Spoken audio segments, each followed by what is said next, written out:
Voy a suplicar que abra su Biblia a Primera de Corintios, el capítulo 6. Primera de Corintios, el capítulo 6. Y estamos, hermanos, regresando a este libro de la Escritura. Estoy haciendo una exposición en Primera de Corintios y estamos en el capítulo 6, el versículo 9 al 11. Y no hay duda que esta porción de la Escritura está dominada definitivamente por la necesidad de entender el Evangelio de Jesucristo. El apóstol Pablo está tratando, no solamente del capítulo 1, ha introducido en una manera contundente la importancia del Evangelio, pero a través de cada uno de los capítulos, él trata la manera de que los hermanos en la iglesia en Corintios puedan entender lo que realmente es el Evangelio. Y entonces en cada capítulo vemos de alguna manera un matiz, vemos de alguna manera un aspecto de lo que el Evangelio de Jesucristo es. Y el día de hoy, hermanos, vamos a concentrarnos en el versículo 9 al 11.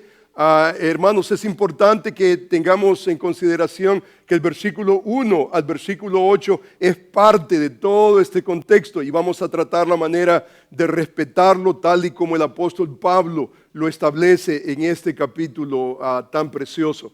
Así que la palabra del Señor lee de la siguiente manera. Comienza con una pregunta increíblemente importante relacionada al contexto previo. Dice, ¿no sabéis que los injustos no heredarán el reino de Dios? ¿No sabéis?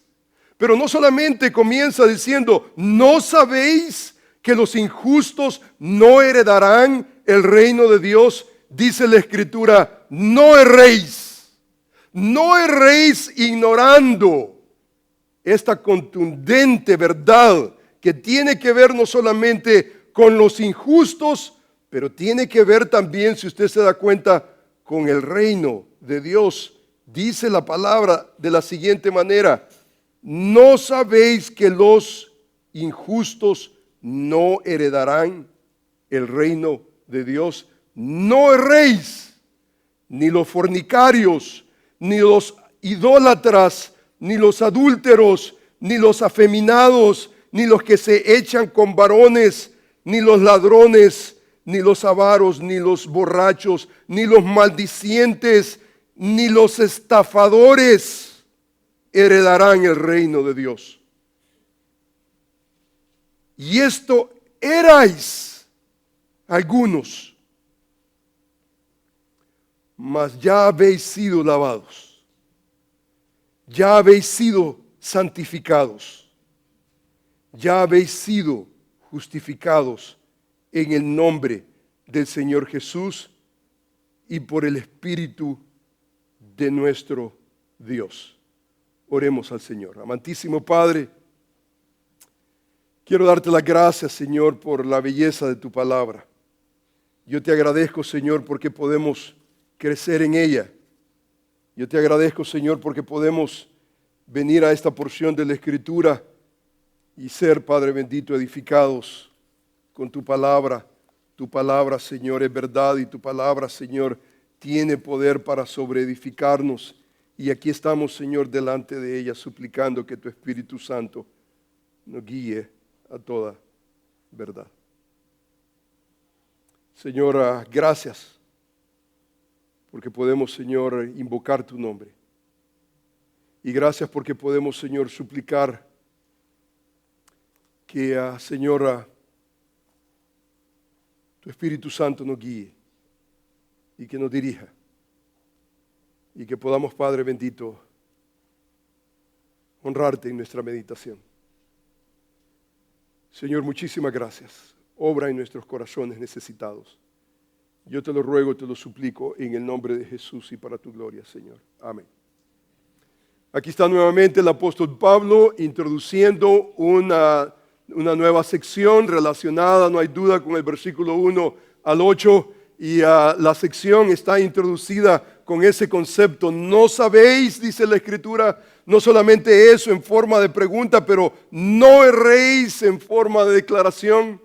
Dice la Escritura, ¿no sabéis que los injustos no heredarán el reino de Dios? No erréis, dice, ni los fornicarios, ni los idólatras. Y comienza a enlistar 10 aspectos que vamos a observar en unos momentos. Y el versículo 11 dice, y esto erais algunos, mas ya habéis sido lavados, ya habéis sido santificados, ya habéis sido justificados en el nombre del Señor Jesús y por el Espíritu de nuestro Dios. O sea que esta obra no ha sido por nuestra capacidad, no ha sido por nuestro ingenio, no ha sido porque nosotros somos, wow, increíbles para las cosas espirituales, absolutamente. Dice la Escritura que esto ha sido solamente hecho en el nombre, en la autoridad de nuestro Señor Jesucristo.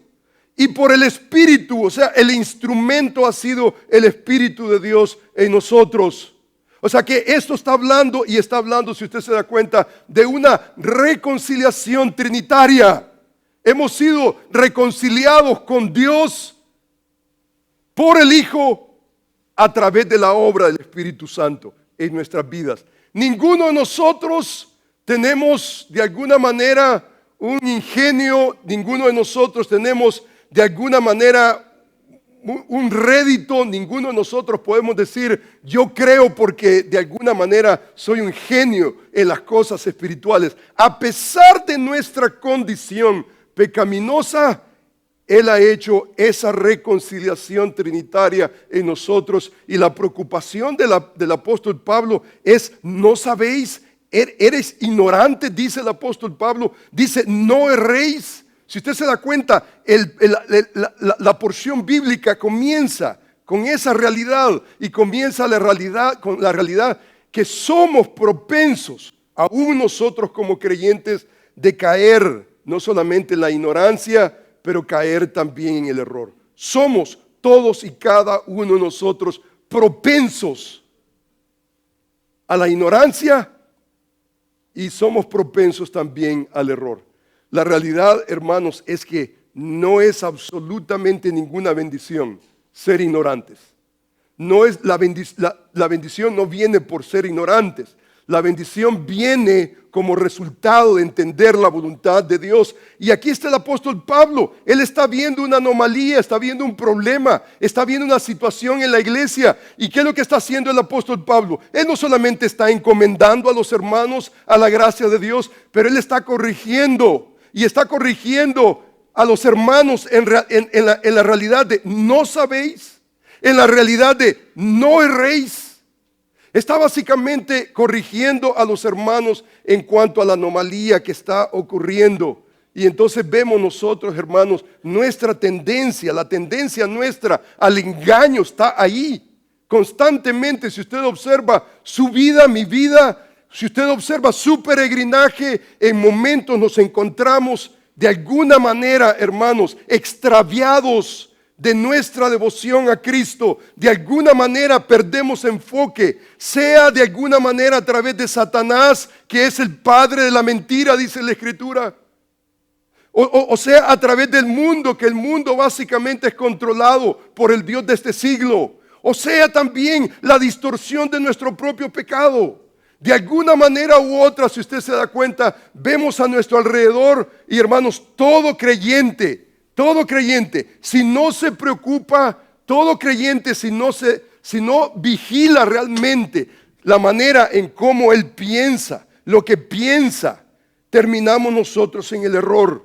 Terminamos exactamente en el error. Por ejemplo, a los Gálatas el apóstol Pablo les dice, no os engañéis.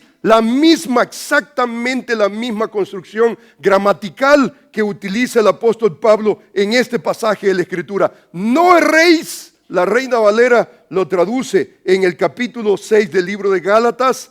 Dice, no os engañéis, Dios no puede ser burlado.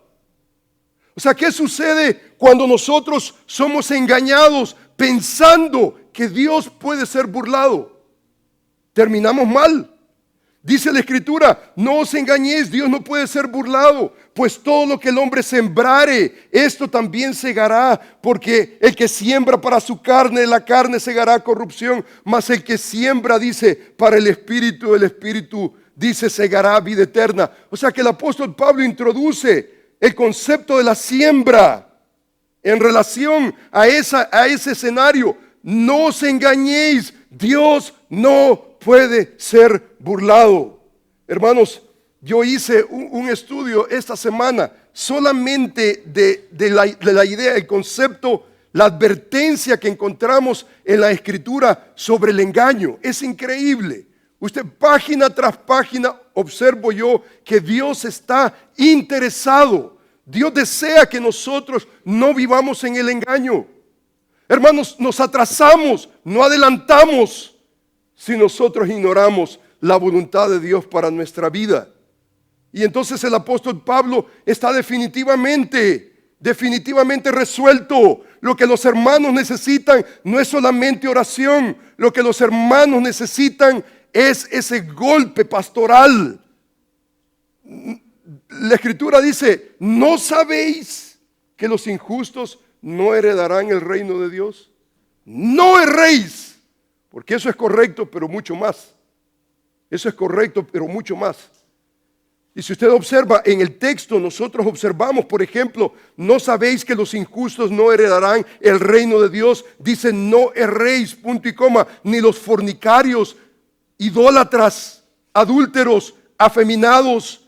Dice, los que se echan con varones, los ladrones, los avaros, los borrachos, los maldicientes, estafadores. Ninguno de estos, dice la Escritura, que heredarán el reino de Dios.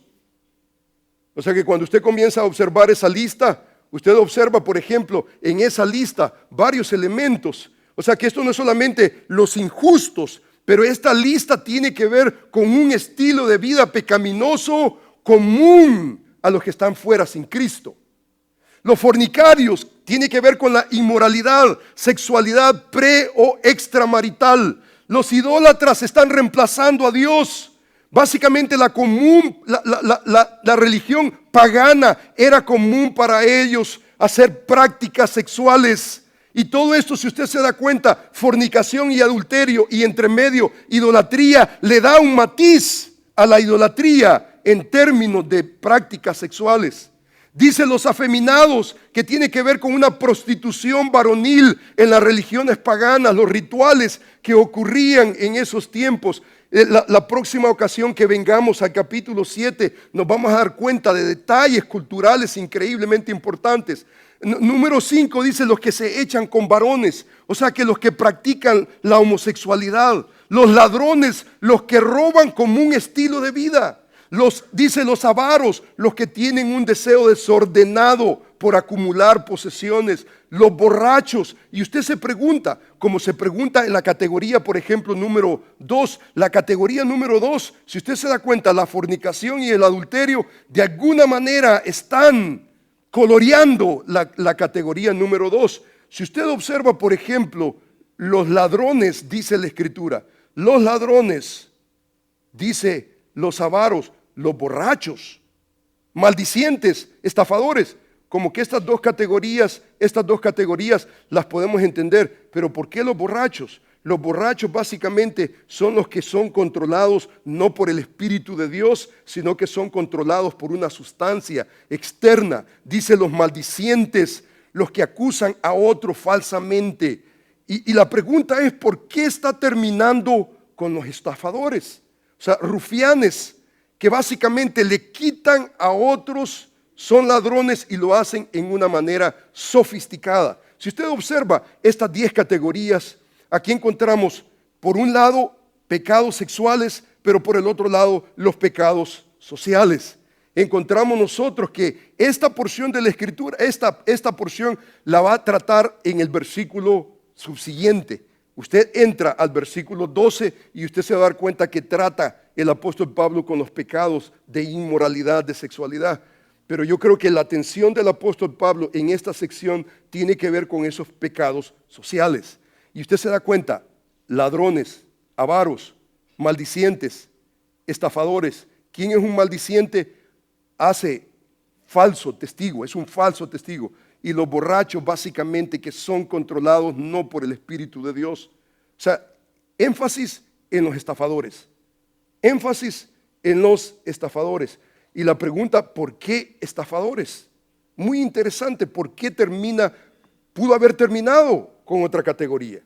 Es más, creo yo que ladrones, avaros, maldicientes, o sea, que alteran cualquier testimonio con tal de recibir lo deseado, son básicamente ladrones, avaros, maldicientes, estafadores, y son estos controlados no por el Espíritu de Dios, que debería de estar ejerciendo el control en nuestra vida, sino que son controlados por cualquier sustancia externa. Usted se da cuenta que los lexicones, por ejemplo, definen la palabra estafador, la definen como una persona que quita algo a la fuerza, comparado con un animal rapaz que no perdona a su presa. Es un extorsionista, un ladrón que secreta o deliberadamente roba a alguien en maneras repetidas, inesperadas. Lo contrario del estafador, ¿quién es? El benefactor, el benevolente. Ahora, ¿por qué esto? ¿Por qué? Esto es increíblemente importante, porque en el pasaje básicamente hay una relación. Yo creo que la última categoría que está hablando es de los estafadores. Y esto creo yo que conecta de alguna manera con todo lo que está pasando, especialmente en el versículo 1 y el versículo 8. Si usted observa, por ejemplo, el versículo 7 y 8 termina de esta manera. Observe cómo termina este pasaje. Así que, por cierto, es ya una falta en vosotros que tengáis, dice, pleitos entre vosotros mismos. ¿Y de qué pleitos se está hablando? Litigios legales. Los hermanos estaban acostumbrados a llevar a las cortes a los hermanos de la iglesia. Y dice el versículo, así que, como forma de conclusión del versículo 1 al 6, así que por cierto, ya es una falta en vosotros que tengáis pleitos entre vosotros mismos. ¿Por qué no sufrís más bien el agravio? Dice Pablo. ¿Por qué no sufrís más bien el ser defraudados? Esto no puede ocurrir si el Espíritu de Dios no controla tu corazón. No va a existir.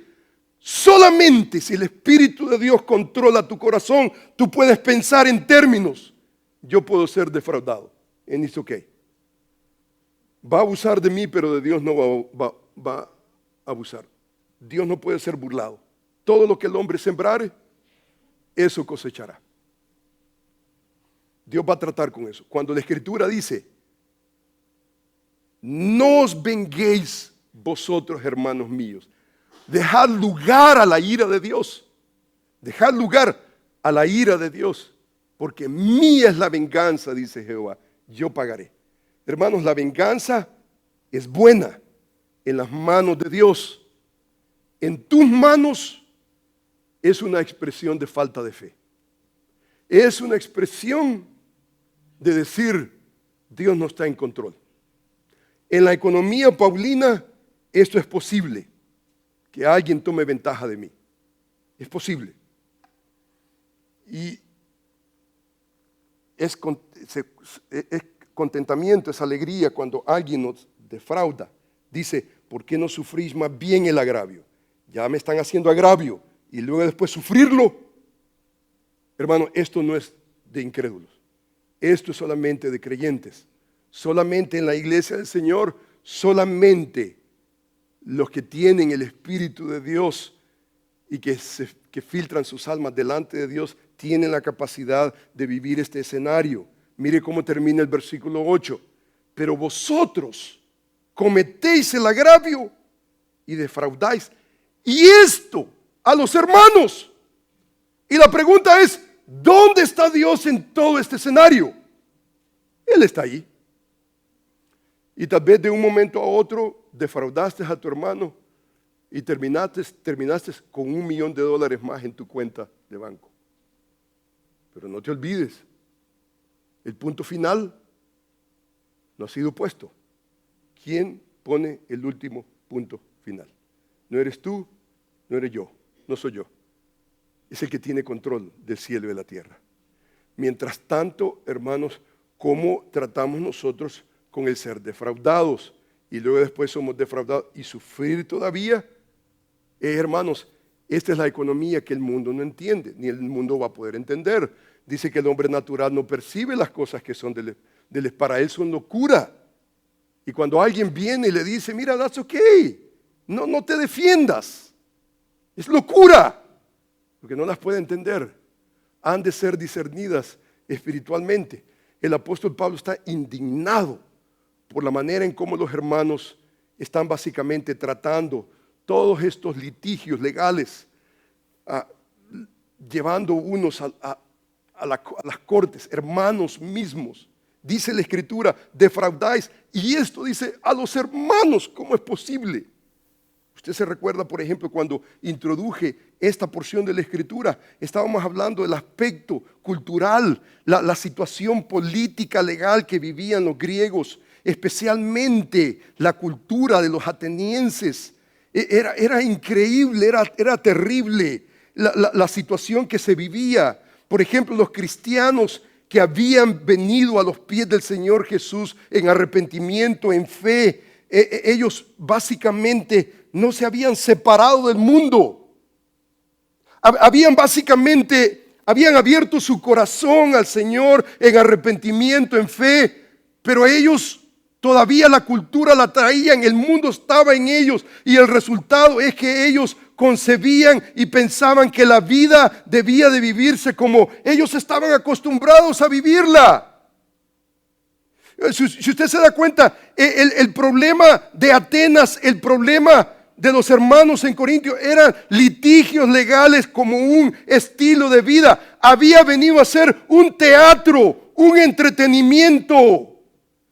Especialmente la gente en Atenas, dice la historia, toda la gente era de alguna manera un abogado y el ambiente legal se respiraba por todos lados y las cortes estaban repletas de situaciones.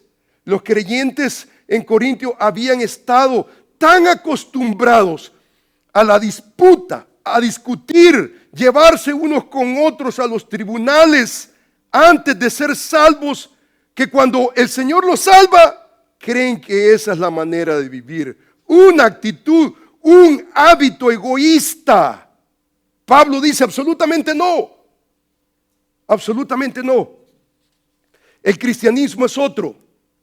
Dice, por ejemplo, este historiador comentando acerca de la situación grecorromana de la cultura entre los litigios, él dice que el sistema jurídico del tiempo era cuestionable, pues estaba en contra de los pobres y de los débiles. Los magistrados eran elegidos por la élite para tratar las disputas. El jurado debía de ser parte de esa élite, de esos ricos. Ellos eran los que básicamente tenían acceso a 7,500 denarios, una cantidad exorbitante que no todos los ciudadanos podían financiar. Y entonces, ¿qué es lo que quedaba? Imagínese usted un rico llevando a la corte a un pobre. O sea, el pobre terminaba siendo más pobre.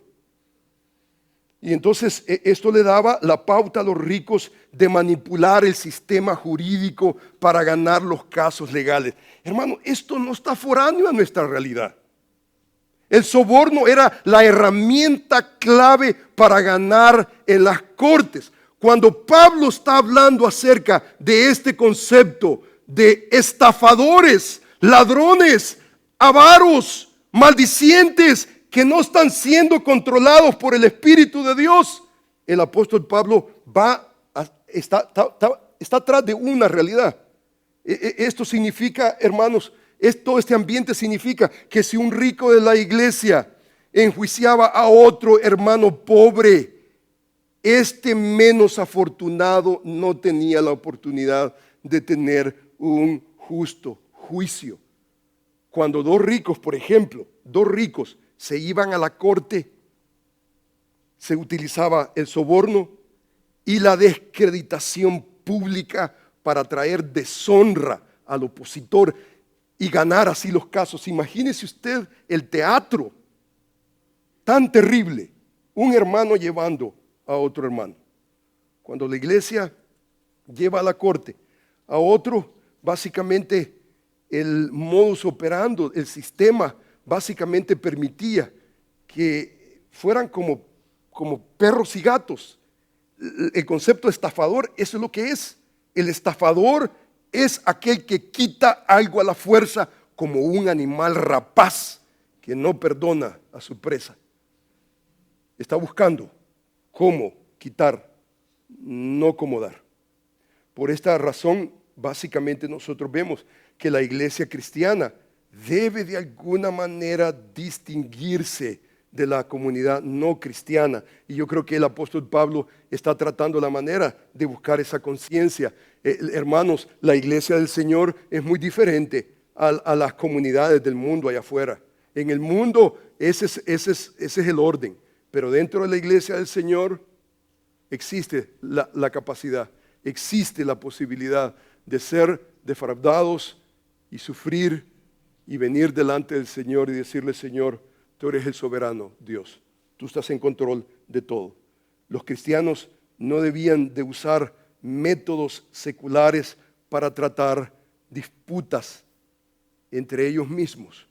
El apóstol Pablo desarrolla un escenario completamente diferente. ¿Sabe a lo que Pablo está apelando? Pablo está apelando al siguiente concepto. Si usted observa el versículo, por ejemplo, aquí termina el versículo 1 al 8, termina con esta nota: pero vosotros cometéis agravio, dice, y defraudáis, dice, y esto dice a los hermanos.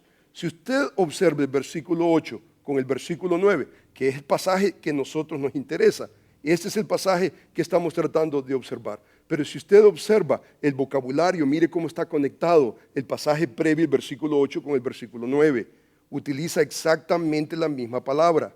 Adicoeo es la palabra, es el verbo principal, pero la conjugación es diferente. En el versículo 8 dice: pero vosotros cometéis el agravio. Cometer el agravio es todo este verbo. Cometéis el agravio y defraudáis, y esto dice a los hermanos. Y entonces la pregunta del versículo 9 es: ¿no sabéis que los injustos, exactamente la misma raíz, no sabéis que los injustos no heredarán el reino de Dios?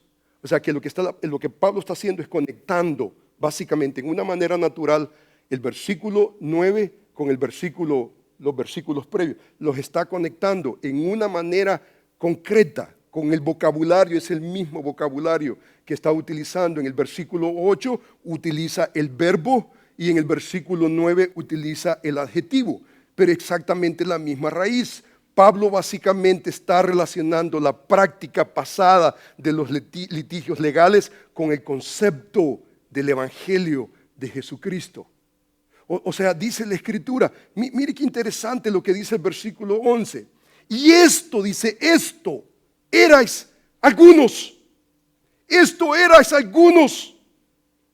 O sea, nuestro estilo de vida era marcado de esa manera. Ahora, usted ve las otras listas que el apóstol Pablo en otras cartas habla acerca de los pecados grotescos que caracterizan nuestra pasada manera de vivir. Es bastante similar a la que encontramos. 10 categorías, no son las únicas, pero suficiente para que nosotros pensemos en lo que nosotros éramos.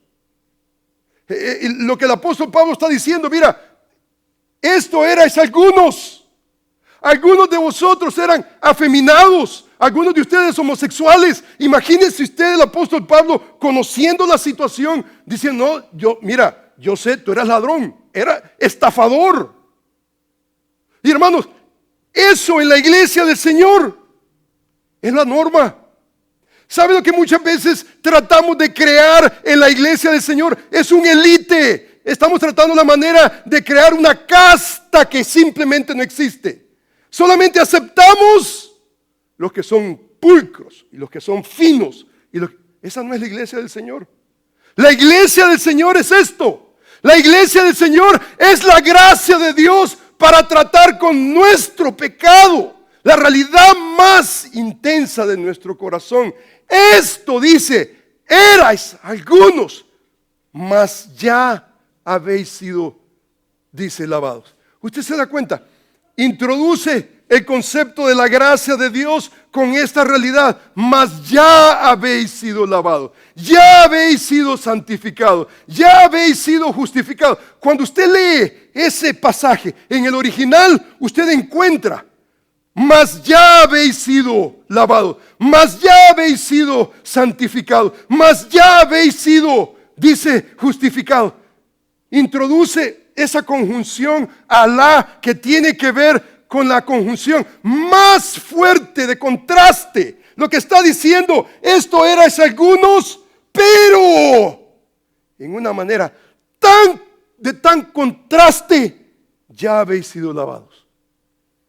Dice, ya habéis sido santificados, ya habéis sido justificados, no por vuestros méritos, sino en el nombre del Señor Jesús y por el Espíritu de nuestro Dios. ¿Sabe lo que está apelando el apóstol Pablo? Dice, de alguna manera, esto tiene que notarse. ¿Y sabe dónde se nota? En el trato con los hermanos.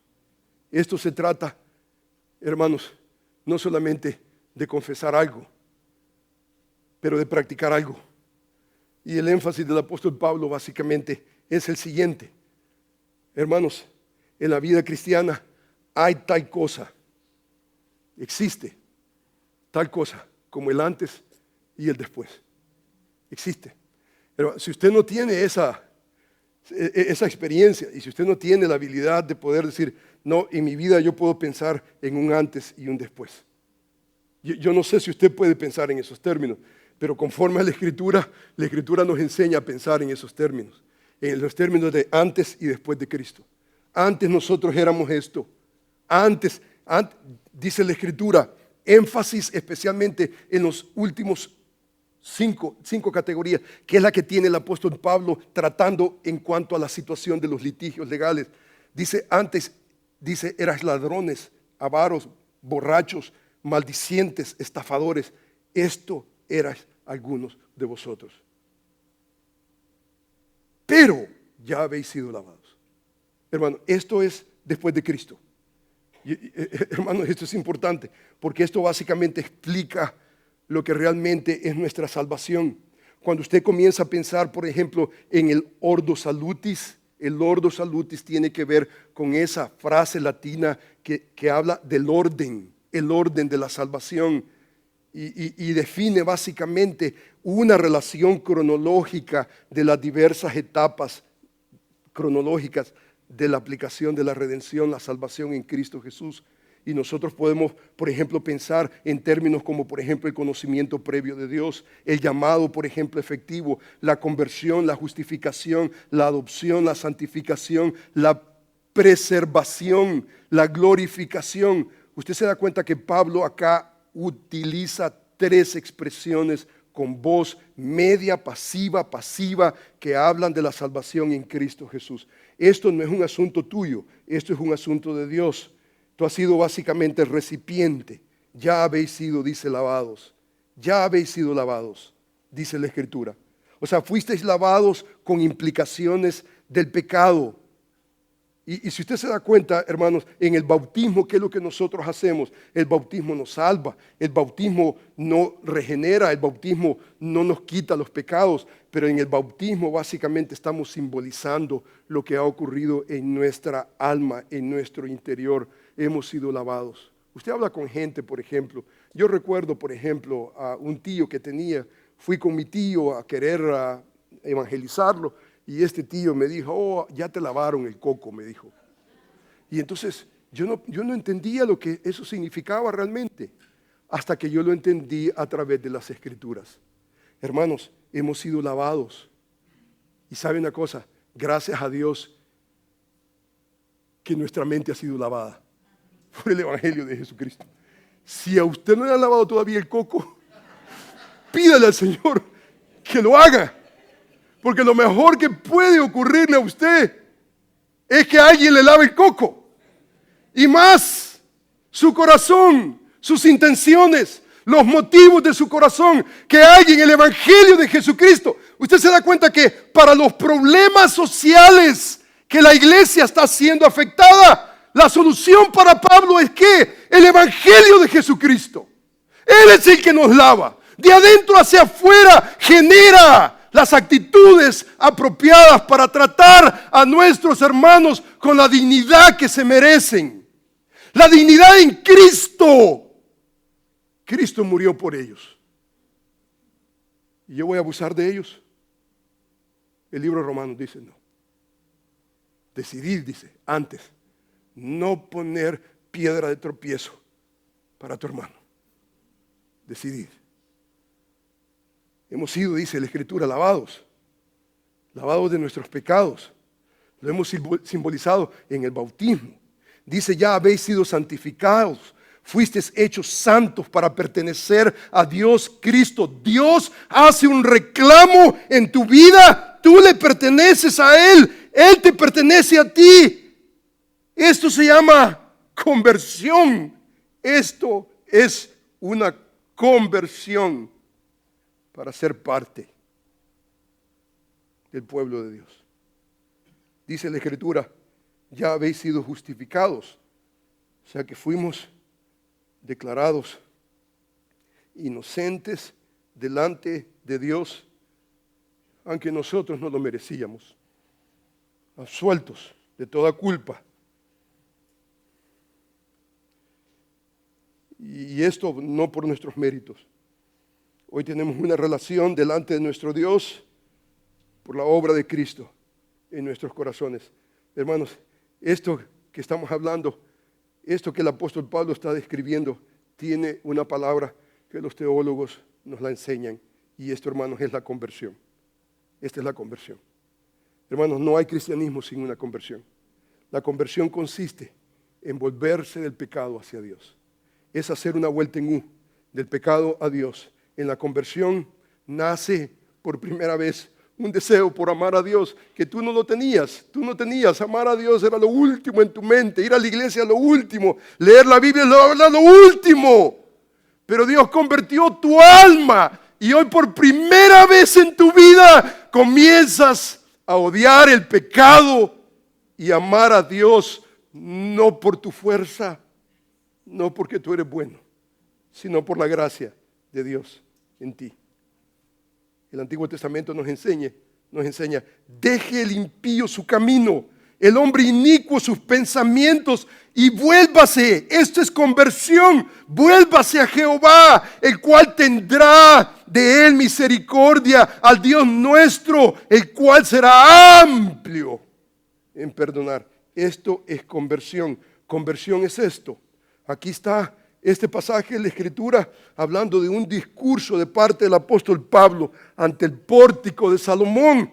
Y él ahí predicó el evangelio de Jesucristo. Y él dice, a vosotros primeramente Dios, habiendo levantado a Jesús, lo envió para que os bendijese a fin de que cada uno se convierta de su maldad. Ese es el evangelio.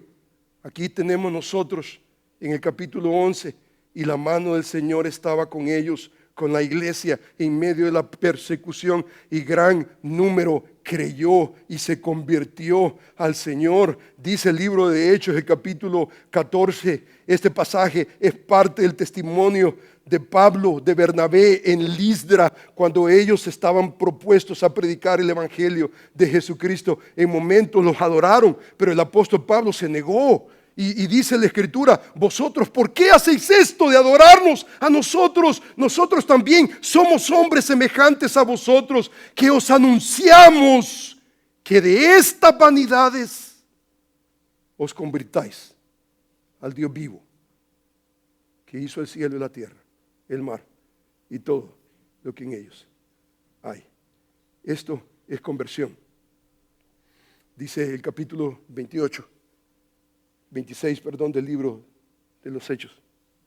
Pablo está narrando su conversión ante Agripa y él dice, para que abra sus ojos. Yo te he aparecido, dice este momento, para que abras sus ojos, para que se conviertan de las tinieblas a la luz, de las tinieblas a la luz, de la potestad de Satanás a la potestad de Dios. Esa es conversión. Para que reciban por la fe que es en mí perdón de pecados, herencia entre los santificados. Hermanos, aquí podemos pasar. Esta es la conversión, porque ellos mismos cuentan, dice el apóstol Pablo, de nosotros, la manera que, cómo os recibiste, cómo os convertisteis de los ídolos a Dios. Esta es conversión. para servir al Dios vivo y verdadero, esperar de los cielos a su Hijo, al cual resucitó de los muertos, a Jesús, a quien nos libra de la ira venidera. Hermanos, con esta categoría de la conversión hay otro elemento importante que los teólogos nos ayudan a entender, y esto tiene que ver, hermanos, que la conversión va acompañada de una confesión. Dice la Escritura, el que encubre sus pecados, dice, no prosperará, mas el que los confiesa y se aparta, dice que alcanzará misericordia. Esto no es solamente algo interno en mi corazón y nadie lo sabe. No, esto es un asunto interno que el mundo necesita saberlo. Esto es no solamente conversión, esto es confesión.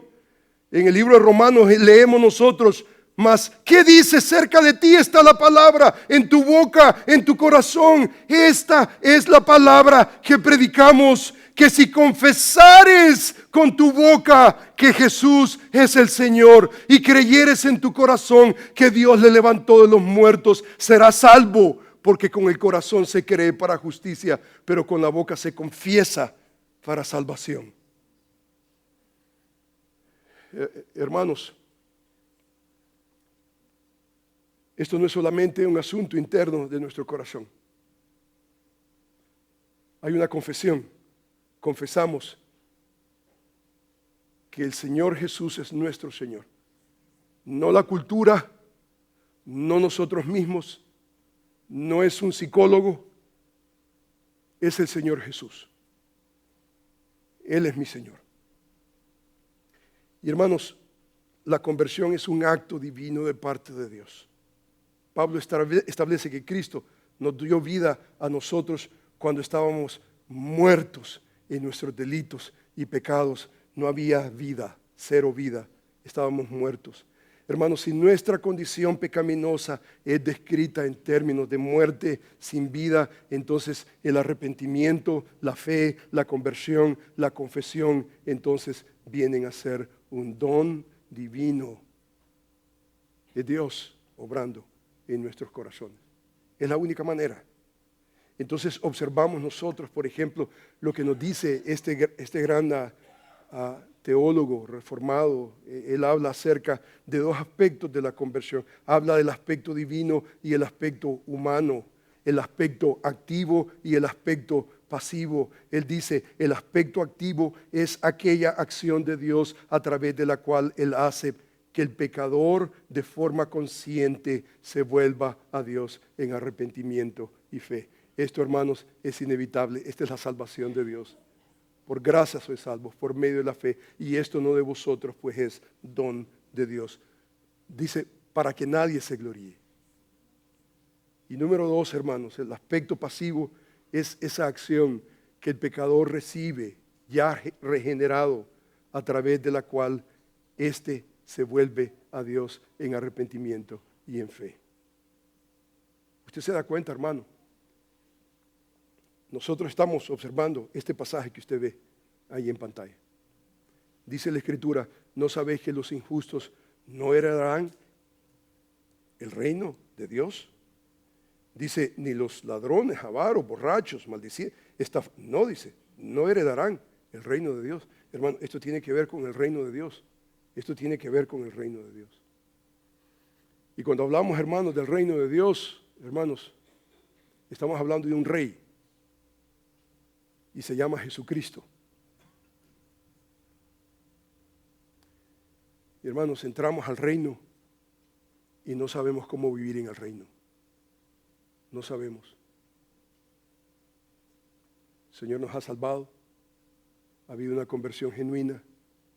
Hoy tenemos un deseo por Dios, aborrecemos el pecado, pero entramos al reino y pensamos que vivir en el reino es como vivir en el mundo, en litigios, estafando izquierda y derecha. Nos damos cuenta que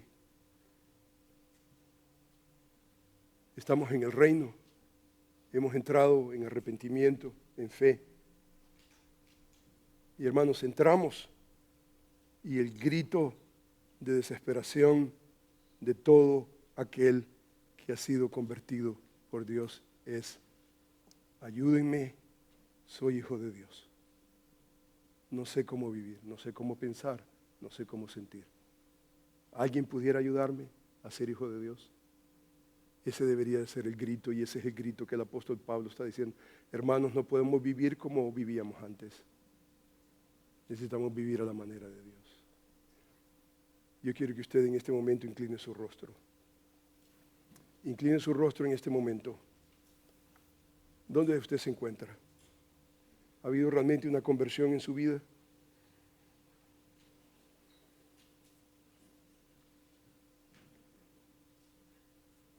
¿Ha pasado algo en su ser contundente que ha trazado su historia?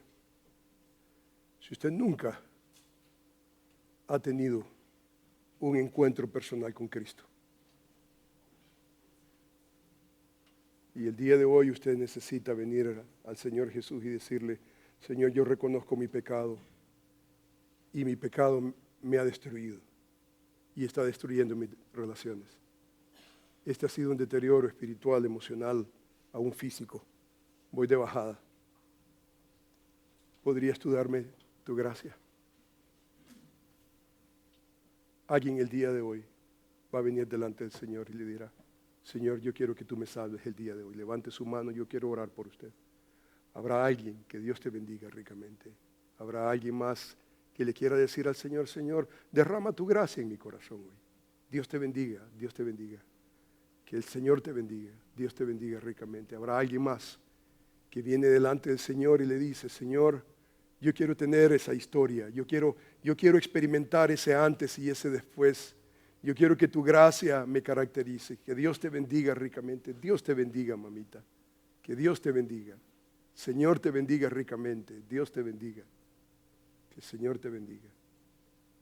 Amantísimo Padre, Señor, yo quiero venir delante de ti, interceder por los que en este momento están clamando por tu gracia. ¿Podrías tú, Señor, atender a cada corazón? Señor, nosotros tenemos historia. Nosotros, Señor, hemos estado en ese punto, en ese momento. Y, Señor, podemos en una manera contundente saber que ha habido un pasado antes de Cristo y hay un después. Señor, yo quiero agradecerte en el nombre de Jesús por lo que tú estás haciendo en la vida de hombres y mujeres. Gracias, Señor, porque tú estás en el negocio de salvar la vida de los hombres. Y, Señor, en este momento, jóvenes, adultos, hombres, mujeres, están respondiendo al Evangelio de Jesucristo. Señor, qué lindo es saber que esto erais algunos. Pero ya hemos sido lavados. Ya hemos sido santificados. Ya hemos sido justificados. En el nombre del Señor Jesús. Y por el Espíritu de nuestro Dios. Señor, obra en cada corazón necesitado. Y rogamos, Señor, que tú puedas derramar tu gracia en cada corazón que clama por tu salvación. Bendecimos tu nombre, te alabamos, en el nombre de Jesús y para tu gloria, Señor. Amén.